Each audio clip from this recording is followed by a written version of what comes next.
அந்த பள்ளிக்கூடத்தினுடைய தலைமை ஆசிரியை சிஸ்டர், அவங்க ஸ்கார்ப் போட்டு தான் பேசுறாங்க, தலையை மூடிட்டு தான் பேசுறாங்க. இங்க வர கை வைத்து சட்டை போட்டிருக்கிறாங்க. ஏறத்தாழ ஹிஜாபினுடைய ஒரு 60% மறைவு இருக்கிறது. அந்த அம்மா மீடியாக்களுக்கு முன்னால வந்து நின்று ஆங்கிலம் பேசுறாங்க, தப்பா பேசுறாங்க.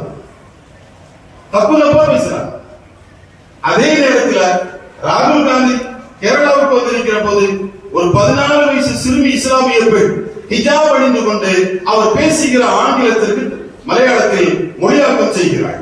அந்த மொழியாக்கத்தை பார்த்து ராகுல் காந்தி வியந்து போகிறார்.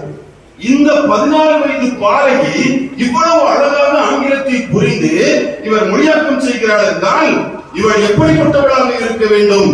அங்கு இந்த 2 நிகழ்வுகளையும் ஒரு மலையாள எழுத்தாளர் தன்னுடைய முகநூல் பக்கத்தில் எழுதிவிட்டு கீழே எழுதுகிறார், ஹிஜாபு அது படிப்பதற்கு தடை அல்ல, ஒழுங்காக படிப்பதற்கான படி. அது ஒழுங்காக படிப்பதற்கான படி என்பதை நான் அங்கே புரிந்து கொள்கிறேன். நாம் நினைக்கிறோம் இன்றைக்கும் அதில் ஆழமான சிந்தனையோடு செயல்பட வேண்டும் என்கிற நிலை நம்முடைய சமூக பெண்களிடத்தில் நிறையவே இருக்குது. நாம மைனஸ் மட்டும் பேசிட்டு இருக்க கூடாது, நிறைய பிளஸ். இப்ப மழை பெய்யுது,